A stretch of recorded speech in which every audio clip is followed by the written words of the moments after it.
All right, Fresh Squeeze takes. Our guy went viral at Chicago Flow. This is unbelievable. So we both have some Twitter stuff going. Yours was a lot more fascinating than mine. We're getting to yours first. So we get to one of the perks of our being on pregame and doing our FanDuel hits is we get to watch shoot around often and taking some observations. And you, my friend, caught a Washington Wizards couldn't help but catch player it by the name of Jordan Poole. And I'm just going to give you the floor here, but you capture something that a lot of people had a lot to say about. Talk to me about it. All right, I'm at Knicks Wizards pregame. I'm chopping it up, talking to people, and Jordan Poole's out on Madison Square Garden wood. We're warming up.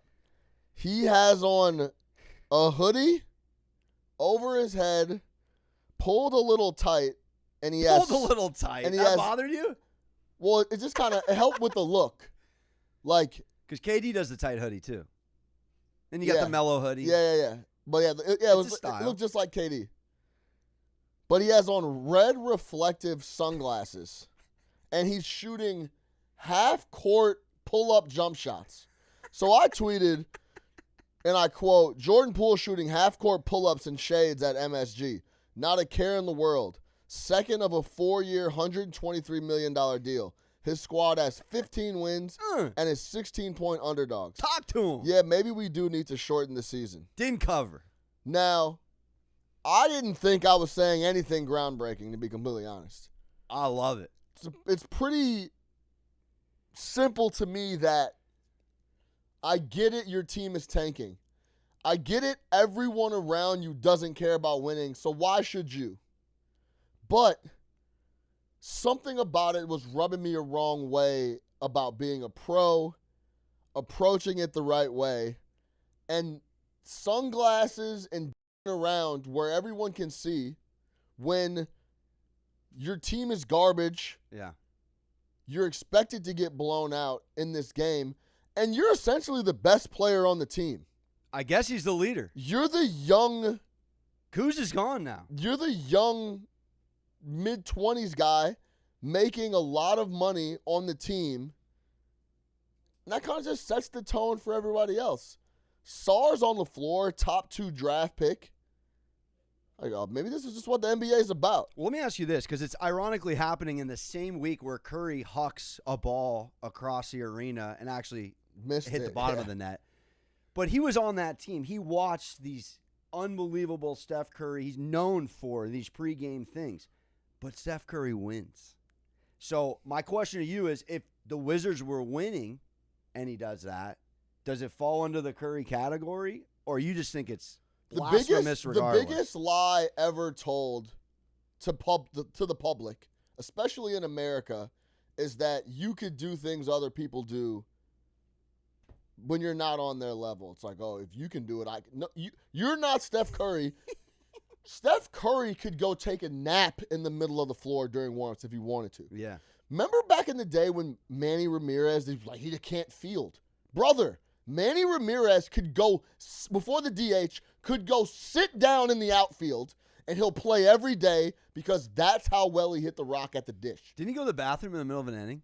Yeah, he went in the Green Monster. Went to the Green Monster. And he came out late, and there was no... Came out of the platform 9 3/4. He came out late. They were playing with no... He used a secret bathroom left in field. the Green Monster. But what I'm getting at, that's a some great people comp. can act differently. This comp. is just how the world works, right?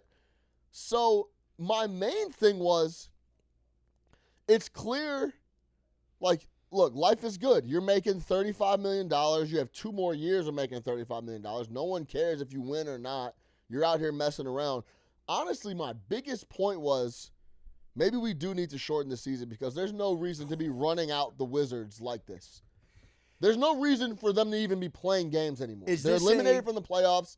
Everything is done. If you're Sean Little at 25 years old and not 35, does this bother you as much? Like, if you're a Gen Zer, you're like, oh, sick.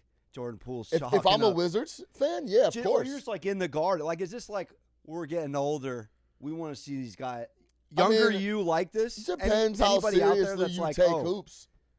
Like, if you don't care, then no, it doesn't matter. Because you have excellent fashion. Nothing about what he did, if you're young, was, like, again, back to the hoodie thing and the look. The shades is ridiculous, but was any of it? Honestly, the shades is what probably. Yeah. Because we see guys shooting half-court shots in pregame all the time. Can't have a hoodie Good on. teams, bad teams. I watched the Thunder warm up pregame. They were just messing around for quite a bit of it too. But it's something about you messing around, throw the sunglasses on top of it, and your team is 16-point underdogs, and you have 15 wins. Regardless of if your franchise is trying to win or take things seriously, you need to be more of a pro than that. Or that's what I would like to see if I was a Wizards fan, or, for example, I was a front office guy around the league. Well, it's Marcus Smart thing coming from Boston watching that. It fits perfectly into the narrative of him getting into it with Draymond, him not being a part of that championship culture. He was let's not get it twisted. He played a factor in winning one of those rings. He was a good off the bench guy that scored. And they had to get him out of town because he didn't conform with that culture that they had over there, basically. Yeah, I mean, to your point, Warriors, when they draft you, they don't move off a lot of guys either. That was all I was getting at was, all right, man, we get it. Your team doesn't care. You clearly don't care that much. You guys are 16-point underdogs. You have 15 wins. Like, let's just go ahead and shorten the season so we don't have to, I guess, even watch teams like the Wizards. Well, I love to see it.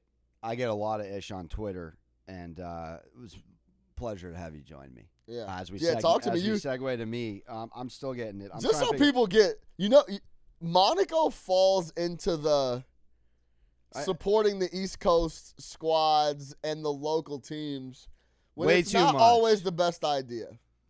And I think that's what happened here. And it's Sunday morning. I wake up a little hangry. First game on the slate. And granted, just to set the table, I watched the Hurley 60 Minutes piece. Yeah, I watched a little Bobby Dan, Seton Hall Duke, just to get in the mode. And then I'm just like, you know what? UConn's disrespected right now, this 9.5-point line. They still got Caravan. They still got McNally. And they got a decorated coach. And Florida, I love the tournament because it's different styles. Big East versus SEC, such different styles. But to put it all to the tweet, and I have several. I'm trying to find one specifically. But I talked a lot of ish on Florida basketball. And Florida basketball won the game, the Gators, and then they found me 48 hours later. I've got everything from They Give Anyone a Podcast to the classic. You're garbage. We got the How many faces on the handles though? Any real people? Oh, they were Florida. I'm over here thinking maybe because it's a nice weather area that Florida doesn't have dog. I'm sorely mistaken.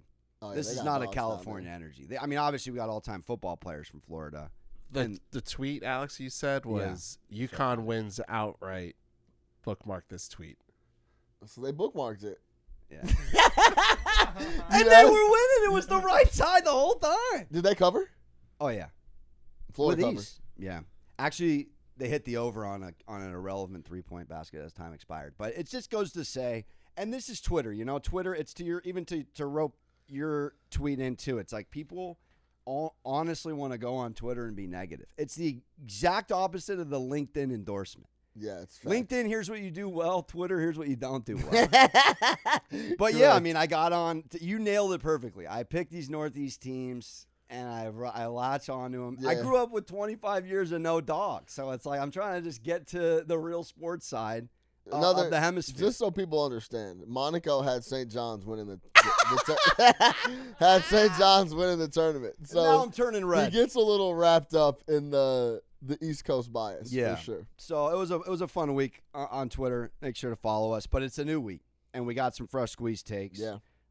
Floor is yours, or I can go first here on just I'll be quick, man. Overall take. I'll give a fresh. It's not even a fresh squeeze for me if you know me very well or have been following me. The NCAA tournament and college basketball as a whole is nonsense garbage. Wow. Like, that's really how I feel. The product is weak. I'm going to have to change it to hot take. The product is weak. The whole hoopla around it, I don't understand. This Amir Khan kid and McNeese. You did nail that. Yo, that rubbed me the wrong way. Feel free to expand on that. You were They're calling, saying something first no of one all, said. they're calling the whole internet that makes everything cool when it's not. Amir Aura Khan, the kid has zero aura whatsoever. There might not be a kid I've seen with less aura than Amir Khan. And I say that like, and I don't know him. I'm just talking about the optics of it, right? First of all, let's be honest. They steal the whole walkout from the Niners 3 years ago. They didn't come out with a boombox and a squad and walking out. Debo. So it would be different if they came up with that. And that was the first time I'd seen that. I'm like, man, that's actually kind of hard. They got the players wearing this kid's T-shirt. Nonsense. Cheerleaders. Socks. Nonsense. They get one win, by the way. They get dusted off in the second round. Smoked. Now, the other part. Like the meme changed in real time against Purdue. The other part. That was so bad. The coach is leaving. Amir Khan is getting NIL deals. All I'm hearing about is Amir Khan and the coach. I don't know anything about the players. Yeah. They're not talking about the players enough. Those are the guys who are playing. And by the way, I would guess off the top of my head, 90% of them have no future in basketball, especially playing.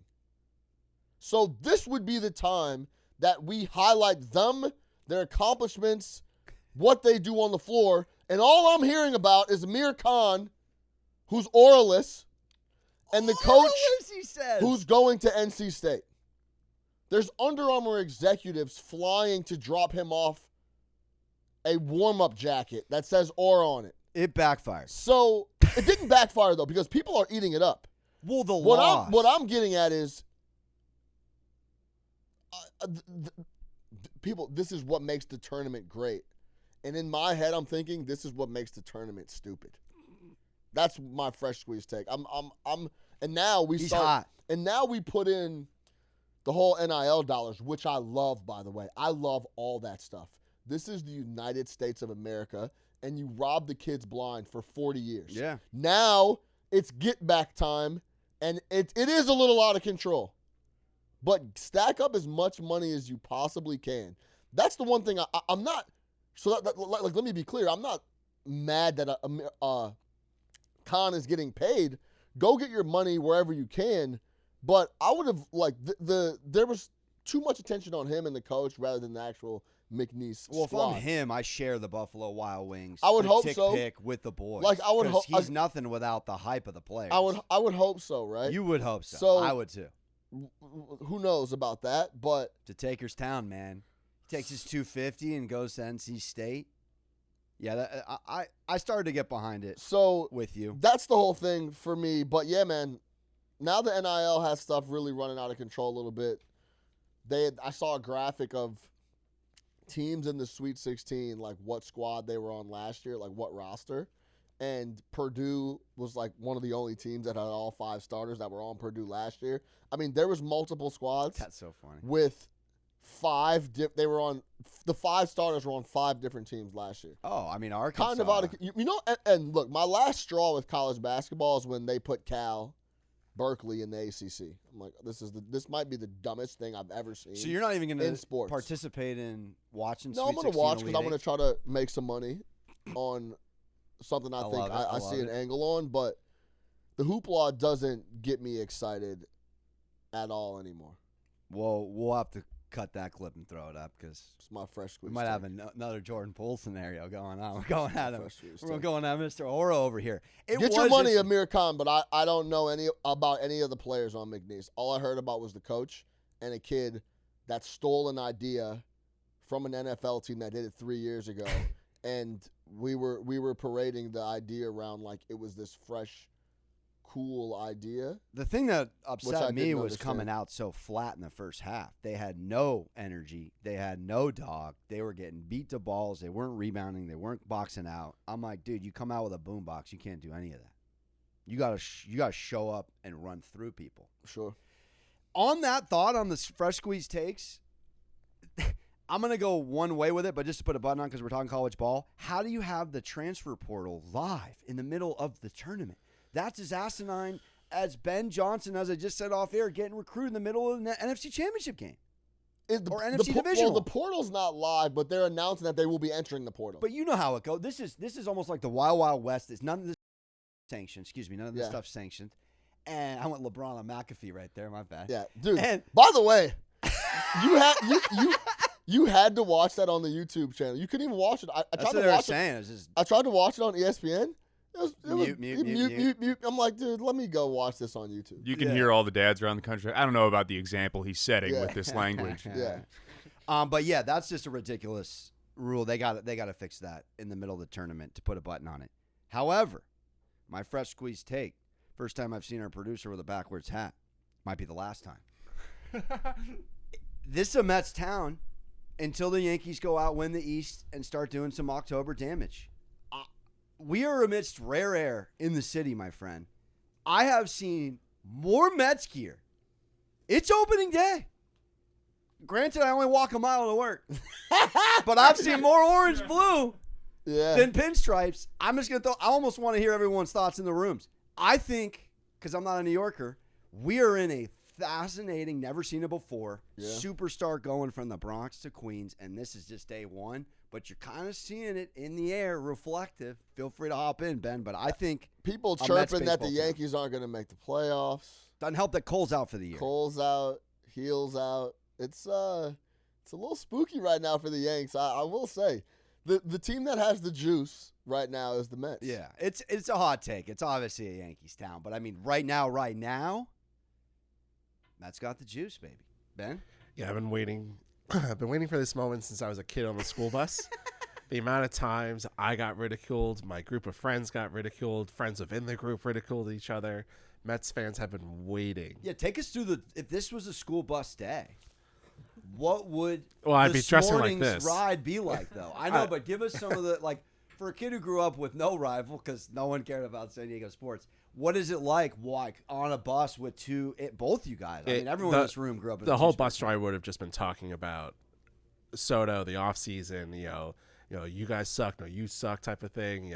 Citi Field's better than Yankee Stadium. Is the bus driver always a Yankees fan? It probably is. Probably. I don't know. I kind of have a little bit of experience in this with the Chicago angle. P too, because I'm a Cubs guy. Obviously, the White Sox are an element in Chicago, but it's very much the same Yankees versus Mets. Does it take you back to that era with? But it was just kind of like we're a different caliber of franchise, and I think that's how the Yankees fans treat Mets fans, and that's how Cubs fans, including myself, would treat White Sox fans. And then they won the World Series in 2005. Yeah, that year was that? No, not 2005. 2006. Yeah. And Konerko presents. Then you were kind of like, damn, like you didn't really have it. And then they had the bragging rights until they won it in 2016. Because then you could just always default to we won the World Series. Plus, Cubs were fresh off the Bartman stuff, Sure. and like in a real deep emotional hole. Yeah, so like the White Sox will never do anything. Hadn't won yet either. Mark right? Burley threw a perfect game. I think that year. I was at that game, by the way. Oh my gosh, Mark Burley, perfect game. Unbelievable. Probably one of my. It was like right in the middle of the summer. My boy hit me on some like, we're not doing anything. Let's go to, and you can get to Comiskey is what it's called. It was called the rate, guaranteed rate at the time, I believe. Now it's called the cell, but we called it Comiskey. That's the old name. And there wasn't very many things you could do for like $15. Yeah. During the day, so we're like, yo, let's just go catch. White Sox game. Let's just go catch Burley. And Burley was known for working extremely fast, so the games would be like 2 hours and 20 Pitch clock minutes. Burley, yeah, baby. like before the pitch clock, 2-hour game on a tree. And I remember we were drinking beers, and we looked up, and it was just like 0, 0, 0, 0, 0. It was like the sixth inning. I was like, yo, I think Burley's perfect. And we got to the eighth, and everybody else like started like really get into it. There's probably 10,000 people there. Flip phone era, by the way, right? So if you're capturing any footage, oh yeah, no footage is being no captured. live bets on DraftKings. Yeah, no, none of that. You're just locked in present. And good time. Dwayne Wise was the center field. I'll never forget this. I don't remember who was at the dish, but Burley's perfect. It's the ninth inning. Everybody's standing up cheering. This guy on, I think it was the Rays. they were playing the Rays, I think. Hit a Missile. missile to left center. And I'm like, oh, that's it. Forget about perfect game. Shutout over, no-hitter over, perfect game over. Like, this is a home run. Dwayne Wise got on his horse and jumped up on the wall, tipped the ball, like, back into the field of play almost. Maybe not that. Like a volleyball? But he bounced off the wall to make the catch, and the ball bounced around in his hand, and he caught it with his offhand on the ground. People went ballistic. Incredible. Oh, my God. Sean's nailing it. Sean's nailing it. It was 5-0 against the Rays. Yeah. Dwayne Wise off the wall, bounced it, caught it. Everybody went ballistic. Perfect game, still intact. Very next batter, I think they closed it out. Burley went crazy. So that year when they win, sort of bringing it back to Mets Yankees, do you see more White Sox lids and gear in town? Yeah, of course you saw like White Sox fans coming out of the woodwork, but it's a similar dynamic. Like we're the big dogs on campus right now. And they won the World Series, and like the Cubs fans kind of got a little squeamish. Like they do have a point. They do have the leverage right now, and the Mets haven't captured that World Series, but they feel closer to it.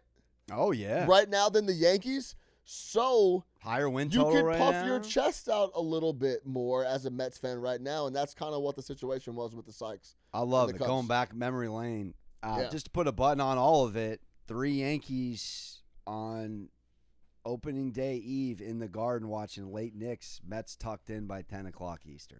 I'll just end it there. Sleeping 8 hours. 3 starting Yankees in the Garden. I'm just kidding. Having fun with it. But Fresh Squeeze takes. Sean Little cooking.